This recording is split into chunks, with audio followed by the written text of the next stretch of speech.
हरिओम.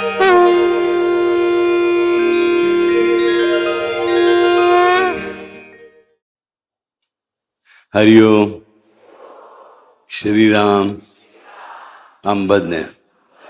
नाथ सोबत. नाथ सोबत. नाथ सोबत.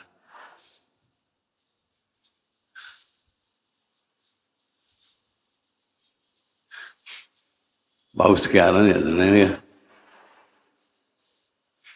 काही बोलायला विषय नसेल ना की माणूस काय उकडतंय, काय थंडी पडली, काय ऊन आहे, पाऊस नाही आला अजून, काय महागाई झाली आहे, असे शब्द निघाले की समजायचं ह्याच्याकडे बोलायला विषय नाही.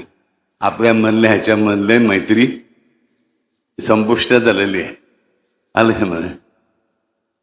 आणि हे पुरुषांच्या बाबतीत. स्त्रियांच्या बाबतीमध्ये शत्रू असले एकमेकीच्या तरी भरपूर गप्पा मारता येतात. मस्करी नाही, खरं चांगली गोष्ट आहे, वाईट बोलण्याचं कारण नाही. हे स्त्रिया इथे बसलेले आहेत ना, हे 50 जण एकत्र बसवले हे कोणी कोणाची गप्पा मारणार नाही, जास्ती असं मोबाईल घेऊन स्क्रोल करत राहतील. मुली 4 असतील तर त्यांचा आवाज या 100पेक्षा नक्कीच जास्त असतो, कारण त्या जिवंतपणे गप्पा मारतात. आणि तुम्ही सगळे फक्त बसून राहताय एकमेकांच्या बाजूला, पण गप्पा मारणार नाही. हे गप्पा मारण्याचा अधिकार फक्त ब्रह्मदेवाने या बाया स्त्रियांनाच दिलेला आहे. असं का होतं ह्याचा विचार करणं आवश्यक आहे. मला म्हणतो बा तुम्ही म्हणा बापू आमच्या तुम्ही काय टीका करतात, पण खरंच सांगतो मनापासून पुरुष वर्ग हल्ली कमीत कमी बोलायला लागला एकमेकांशी. ह्याच्यामुळे 10वीमध्ये बघा, 12वीमध्ये बघा, बोर्डामध्ये सगळ्या मुली पहिल्या येत आहेत, मुलगे मागे पडत आहेत, कारण पुरुषांची बोलायची क्षमताच कमी झाली आहे. त्यामुळे ज्ञान घेण्याची, ज्ञान देण्याची क्षमता कमी झाली आहे. आरक्षणामध्ये तुम्ही आपापसात बोलतच नाही. आम्ही आमच्या शाळेमध्ये, कॉलेजमध्ये मित्रांच्या मध्ये गप्पा मारायचो. गप्पा मारता तास तास कसं यायचं कळायचं नाही. हल्ली आम्ही SMS सगळं शॉर्ट, त्याच्यापेक्षा शॉर्ट म्हणजे इमोजी पाडून द्यायचा. तर सांगायचं माझं मनापासून सांगायचं राजानो की आमच्या लहानपणी खरंच सांगतो अगदी मनापासून पुरुष सुद्धा व्यवस्थित गप्पा मारायचे आणि स्त्रियाही गप्पा मारायच्या. आणि त्यामुळे हा जे आम्ही इन्फो ब्लास्ट म्हणतो, त्या IT क्रांती झालेली आहे, त्या क्रांतीच्या 1000 पट जास्त जनरल नॉलेज आणि कॉमन सेन्स हा सामान्य स्त्री पुरुषांकडे असायचा. आज सगळं IT टेक्नॉलॉजी वगैरे आले आहे, आम्ही मोबाईल्स वापरतो, स्मार्टफोन्स वापरतो, SMS पाठवतो, ईमेल्स पाठवतो, हे करतो ते करतो. आम्हाला वाटतं आम्ही किती ग्रेट झालो, परंतु आमचा कॉमन सेन्स मायनसमध्ये असं. पण मनापासून सांगतो की हल्ली पुरुषांनी आपली बोलण्याची, अभिव्यक्ती करण्याची शक्तीच घालून टाकली. मनापासून मला सांगायचं आहे स्त्रियांना तुम्हालाही, पुरुषांना तुम्हालाही, की आपापसात बोलायला लागा, प्रत्यक्षात बोलायला लागा. नुसतं टेलिफोनवरून SMS पाठवून की how are you, happy birthday एवढ्यावर थांबू नका. कमेंट्स करताना आमची कमेंट्स काय, हरिओम, श्रीराम, अंबज्ञ, संपलं. ह्याला ॲक्टिव्ह युजर म्हणत नाही. जीवनात ॲक्टिव्ह राहायला शिका. मला सांगतो एकमेकांशी बोला, स्वतःकडे असलेली इन्फॉर्मेशन दुसऱ्याला द्यायला लागा. अशानेच बोलणं वाढतं. नाहीतर मनुष्य सेल्फ सेंट्रिक बनतो. तुम्ही फक्त स्वतःचाच विचार करतो. आता जगाचा विचार करूच शकत नाही. जगाचा विचार करा म्हणजे मी असं सांगत नाही इराण अमेरिका वॉरमध्ये जाऊन मध्ये पडा, परंतु जगात काय चाललंय जे मला कळलं ते चौघांना सांगण्यामध्ये काही हरकत नाही. पण आम्ही गॉसिप करत नाही, नावाखाली आम्ही काही बोलतच नाही. आणि स्त्रिया सगळ्या विषयावर बोलता तुम्ही, हे मान्य, पण तेही त्याच्यावर तेही तुमचे कान उघडतो. तुम्ही हव्या त्या विषयांवर तुम्ही बोलतच नाही. जी 8 जणींमध्ये जी प्रेझेंट नाही आहे तिच्याबद्दल आम्ही नक्की बोलू. हा विषय आम्हाला बोलायला 1 तास पुरू शकतो, बरोबर. हे सुद्धा तुमचं चुकतं आहे. तुम्ही गप्पा मारता, पण गप्पा मारल्या 90% गप्पा काही कामाच्या नसतात. हे सुद्धा बदलायला हवं. आणि तुम्ही लोक काही बोलत नाही हे तर जास्त चूक आहे. ते फक्त 10% चूक आहे, तुमचं 90% चूक आहे. तुम्हाला सुधारायला हवं बाळानं. जर नवीन येणाऱ्या युगामध्ये तुम्हाला टिकायचं असेल, स्त्रियांना किंवा पुरुषांना माहितीचे आदान प्रदान करणं, एकमेकांशी गप्पा मारणं, जनरल नॉलेज वाढवणं ही आवश्यक गोष्ट आहे, हे लक्षात ठेवा. नाही तर एक दिवस एवढे मागे पडाल की लोक तुमची अक्षरशः कीव करतील, दया करतील. आलोचनामध्ये असं राहून चालणार नाही. समजलं?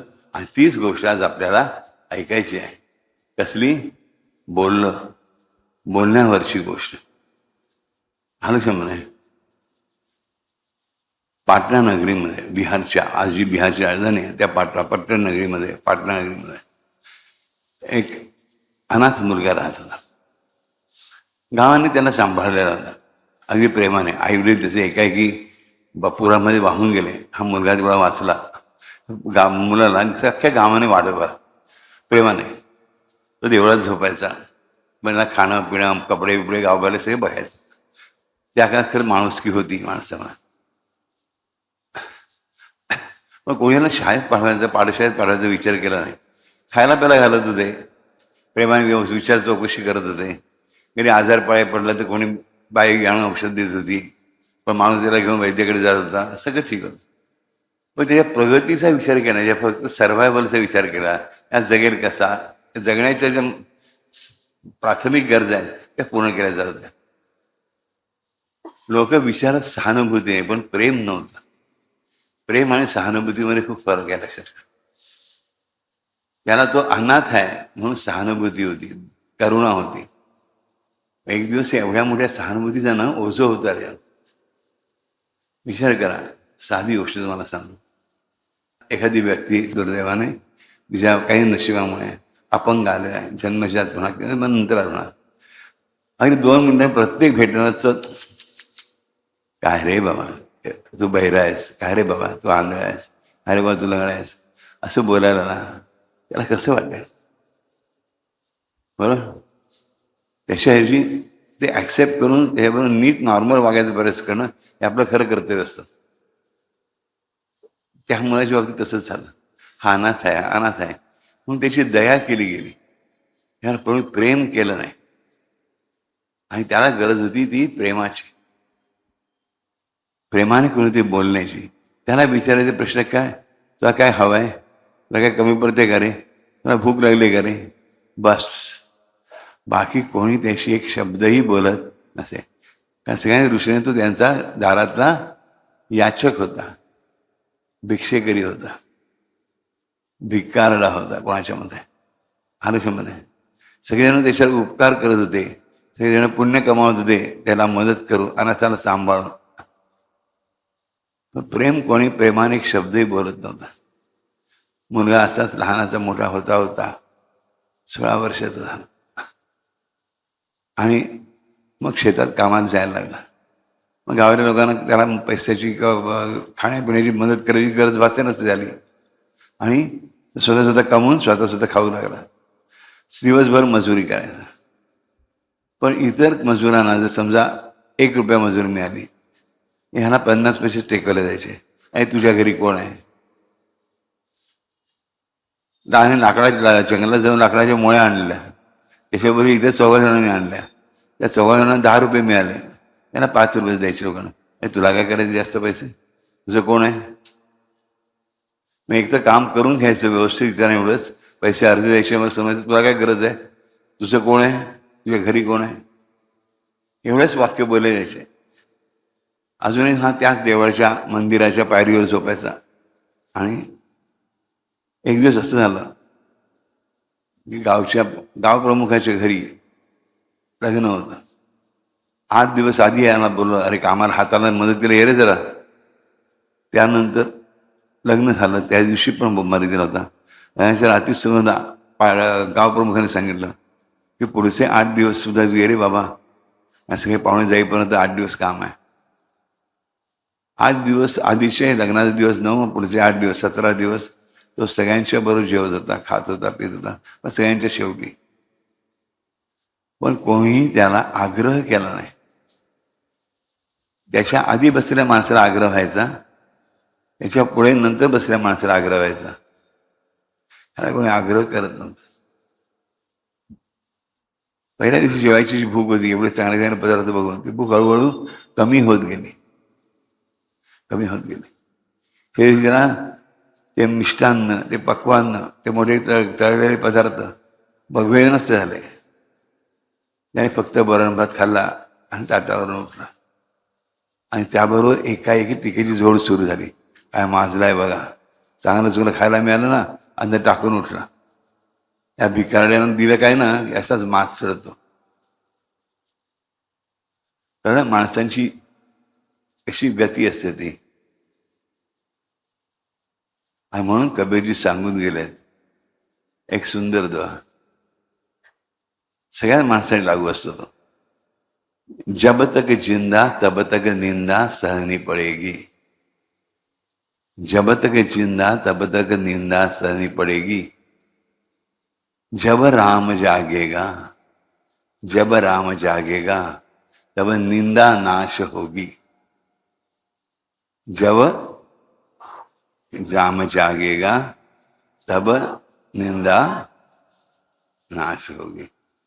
तो जब तक जिंदा है तब तक निंदा तो होगी ही. हे हमें ध्यान रखना चाहिए, हमें लक्षात ठेवलं पाहिजे. कबीरजीचे शब्द कधी व्यर्थ नाही जाणार.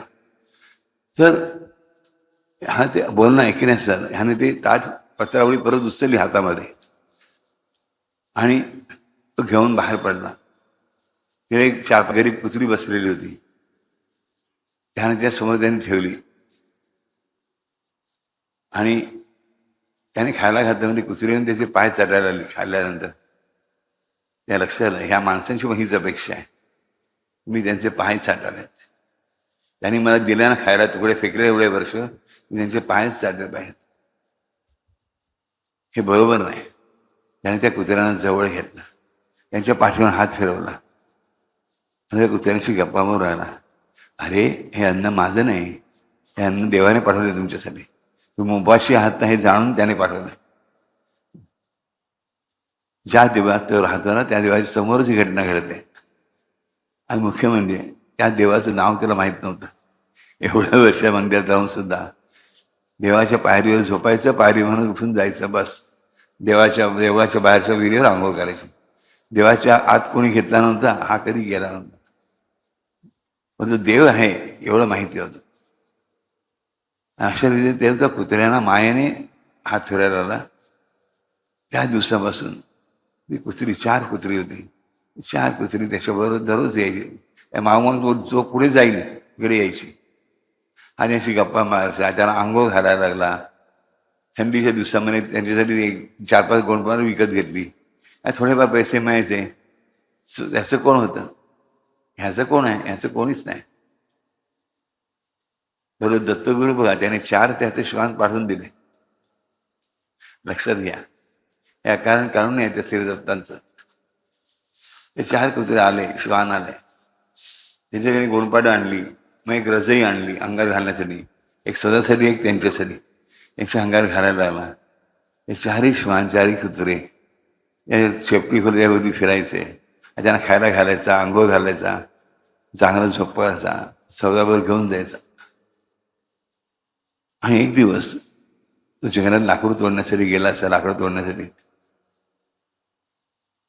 हे 4ही कुत्रे थोडी लांब गेले होते, खेळत. आणि तेवढ्यात एका लांडग्याने दबक्या पावलाने एक एंट्री घेतली. भला मोठा लांडगा लबाड असतो, आपला माहिती आहे बरोबर. त्याने उडी घेतली आणि ह्याला खाली पाडला. आता 17-17.5 वर्षाचा होता. खाली पाडला. एवढं मोठे धूळ, लांडगा चांगलाच मोठा असतो लक्षात ठेवा. अंगावर पडल्यावर हा जमिनीवर पडला, उठू शकत नव्हता. आणि लांडग्याने ह्याच्या मानेलाच पकडलेलं होतं. हा फक्त एक किंचाळी मारू शकला. आणि त्या किंचाळी बरोबर ते 4ही श्वान, 4ही कुत्रे धावत तिथे आले आणि 4 जण 4 बाजूने त्या लांडग्यावर तुटून पडलं. जीवाच्या आकांताने तुटून पडलं. त्याबरोबर तो लांडगा जखमी झाला आणि तिथून पळून गेला. या कुत्र्याने जखमा झाल्या होत्या, ह्याच्या फक्त गळ्याला जखम झाली होती, पण जास्त खोलवर नव्हती. हा उठला, त्या कुत्र्यानं श्वानराजाने घेऊन परत आला, वैद्याकडे गेला, पैसे दिले, पट्टी बांधून घेतली, औषध घेतलं आणि मग म्हणाला, वैद्यराज हे 4 जण तर ह्या केवढे जखमा झाले बघा. हो मग काय कुत्र्यांचं वैद्य आहे काय? चल भिकारडा कुठला. अजूनही तो भिकाडाच होता, कोणी गोड बोलायला तयार नाही बघा. आणि त्या कुत्र्याला म्हणाला, हरकत नाही, मी बघितल्या वैद्य महाराजांनी मला कुठली गवत कापून आणलं आणि त्याचं हे औषध लेप केला माझ्या जखमेवरती. ते हा गेला, त्याने ते गवत शोधून काढलं, त्याचा लेप केला वाटून, त्या 4 कुत्र्यांच्या जखमांवरती लावला, त्याच्यावर पट्टी बांधली आणि दररोज तसं करत आहे. ह्याच्या मनामध्ये कुत्र्यांच्याबद्दल अपरंपार प्रेम आणि आस्था उत्पन्न झाली. ह्यांच्यामुळे मी आज वाचलो, नाही तर आज एवढ्या आम्ही गडकलो असतो. त्या कुत्र्यांना घेऊनच हा फिरत राहिला, पण त्याचे एकाच्या पायाला लागलं होतं, तो लगडच काय शेवटी चालायचा. मग हा त्या कुत्र्याबरोबर हळूहळू चालायला लागला, कुत्र्याचा पाय ठीक होईपर्यंत. आणि असं करता करता 6 महिने गेले, 18 वर्षाचा झाला. आणि गावामध्ये एका माणसाला एक मुलगी होती, पण ती मुलगी मुकी आणि बहिरी होती. लग्न कुठे होणार, याची कोण लग्न करणार? मुक्या बहिरीशी. मग त्या माणसाने ठरवलं, ह्याच्याशी लग्न करून देऊया, म्हणजे कटकट मिळेल, ही कार्टी पण घरातून जाईल आणि ह्यालाही कोण नाही, ह्यालाही बायको मिळेल, जेवण करून घालणार. ह्याला मग विसरलंच नाही. गावातली 4 माणसं जमली, त्याने ठरवलं, ह्याला बोलणं असेल, आम्ही जो लग्न ठरवलंय ही बायको तुझी. ह्याने स्वीकारलं, कारण गावाशी विरोधात जाऊन चाललं नसतं, दुसऱ्या गावात कोणी त्याला स्थानही दिलं नसतं. ह्याने प्रेमाने त्याला स्वीकारले, लग्न केलं. पण ह्याची गरज होती कोणी त्याच्याशी बोलावं. एवढ्याचं कुठे लग्न होईल, बायको येईल, ती तरी माझ्याशी बोलेल. पण ती आशाही आता पूर्णपणे मावळली. फक्त एवढंच झालं, गावाने सर्वसंमतीने ठरवलं की देवाळाच्या बाजूला, म्हणजे देवाला लागूनच जी खोलीची खोली आहे, केअरटेकरसारखी म्हणतो ना, म्हणजे त्याची काळजी सेवकाची, त्या सगळी त्याला राहायला देऊया. गाववाल्यांनी त्या काय भांडी बिंडी काय भेट काय काय काय गिफ्ट काय घेतलं नाही. ह्याने दुसऱ्या दिवशी सकाळी बायकोला बरोबर गेलं, बाजारात जाऊन 4 भांडी आणली आणि संसार सुरू झाला. मुलगी अतिशय चांगली होती, तिने जन्मभर हिडीस पिढीच स्वीकारलेली होती. तिने बघितलं ह्याचं या कुत्र्यांवर किती प्रेम आहे, म्हणून या कुत्र्यांवर तेवढंच प्रेम करू लागलं. आणि ती मात्र दररोज मंदिरात जायची, नमस्कार करायची, दंडवत घालायची, आरतीला जायची, त्या बाजूत उभी राहायची आणि ओठ हलवायची. ह्याला आश्चर्य वाटलं, हिला ऐकू येत नाही, बोलता येत नाही, ओठ घालून काय करते ही. मग त्याने हळूच बघितलं, जसे इतर लोकांचे ओठ हलत आहेत तसेच एक्झॅक्टली हिचे ओठ पण तसेच हलत आहेत.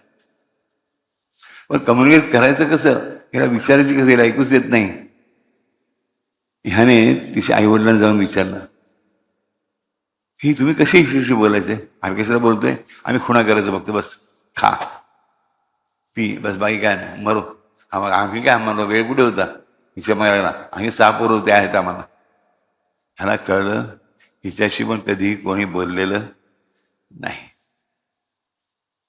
4 मुखी प्राणी आहेत माझ्याबरोबर, तसा 5वा मुखी व्यक्ती आहे माझ्याबरोबर. त्याच प्रेमाने, अधिक प्रेमाने वागणार बाई माझी धर्मपत्नी आहे. त्या दिवसानंतर अधिक प्रेमाने तिच्याशी वागू लागला. आणि मुख्य म्हणजे तो तिच्याशी बोलायला लागला. काही ना काही सरळ बोलत राहायचं. जेवढा कामावरून आल्यावर मोकळा वेळ मिळेल तेवढी गप्पा मारत राहायचा. ती पण ऐकत राही शांतपणे. तिला काही समजायचं काहीच ऐकू येत नव्हतं, परंतु ती ऐकायची मात्र सगळं. एक दिवस जेवता ह्याला तिने केला पदार्थ अतिशय आवडला, म्हणून त्याने तो पदार्थ तिला भरवला. तिच्या आयुष्यात पहिल्यांदा कोणी तिला भरवत होतं या आठवणीमध्ये. या डोळ्यातून घळघळा पाणी आलं. ते पाणी आलं, त्याला कळलं की हिला कोणी भरवलेलं नाही. एका घासाबरोबर ही रडायला लागली. त्याने तिला जवळ जोरदार ओढून मिठीत घेतलं.